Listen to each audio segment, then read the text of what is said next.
Hey everybody, hope all is well. Want to share a few life lessons based on my story, who I am. Um, I had a great childhood, grew up in an upper middle class family, uh, grew up in an area of Los Angeles known as Ladera Heights. Ladera Heights is part of Inglewood Unified Schools. If you know anything about Inglewood, Inglewood is a predominant minority area. So I went to school, and I saw color. They teach you love seeing no color. I saw color. Color is beautiful. My classes of 30 were made up predominantly of, say, 20 black African Americans, a couple of Asians, maybe one or two Indians, and then the two or three white kids in a class of 30. By the time I went to high school, my parents moved to Beverly Hills, which was a whole nother experience, filled with people from various walks of life. One of the biggest cultures shocks for me to go there was to mesh with the Persian population. But again, it showed us that our differences make us who we are. By the time I got out of high school, I went to Santa Monica City College and then on to UC Santa Barbara. UC Santa Barbara, when it was the #1 party school on Playboy list of party schools. So, anyways, my experience in Santa Barbara was great. Until one trip I came home. I needed to do some laundry, and I collapsed.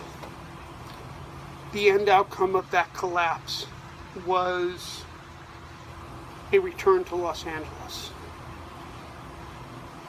I ended up in the hospital for 28 days, in ICU for 12 of those days, with doctors saying I had a 1% chance of waking up the next day. But life is worth fighting for. Again, life is worth fighting for. I went through various therapies, which we'll talk about at a later time, and I made my way recognizing I wasn't ready to go back to Santa Barbara. I made my way to a small liberal arts school in Los Angeles, University of Judaism. Took one class that following fall semester, Psychology of Women.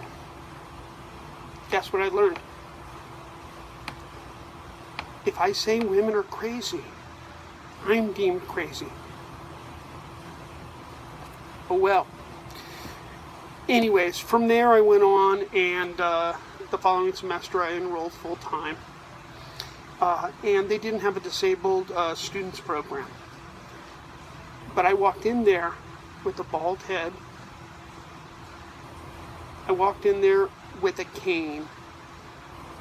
I walked in there with a pronounced limp, and I walked in there with a note that said I shouldn't have to write because writing fatigues me.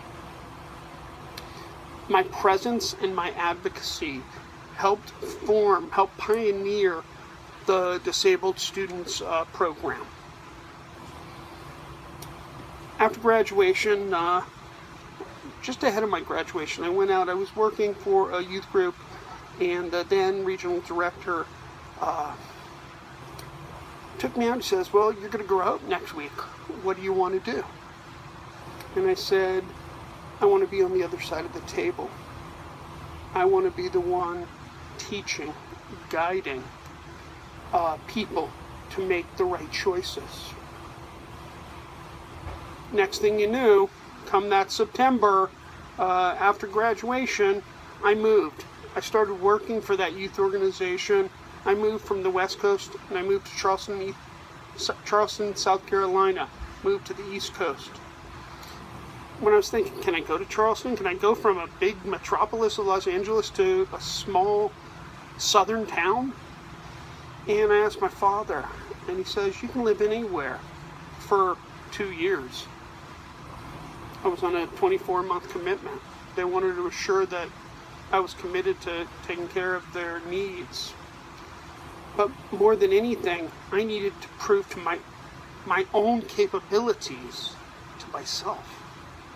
I'd just gone through such a horrific medical situation, near death, and I needed to prove to myself that I was now whole again. So I packed my bags and I went to South Carolina. Fast forward, I've been in nonprofit management for 25 years. It took me from the West Coast to the East Coast and back to the West Coast again.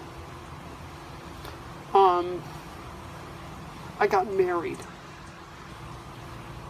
while I was living in South Carolina. We then moved to Phoenix, Arizona, and we were at the stage where we wanted to start a family. I learned that because of the therapies that I was undergoing during my medical situation, it left me incapable of having a naturally born child.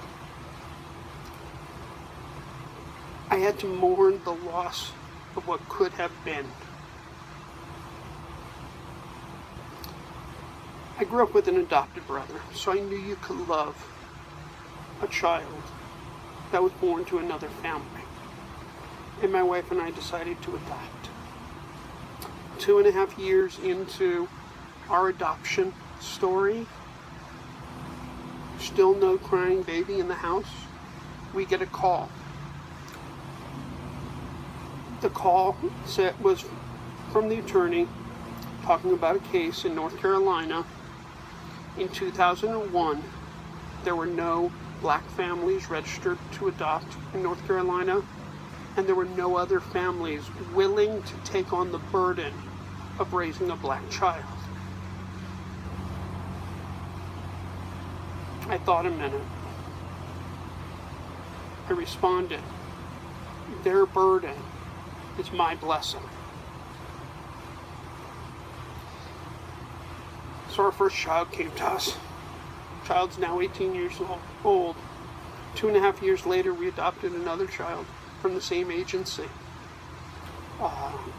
They both are such blessings to me.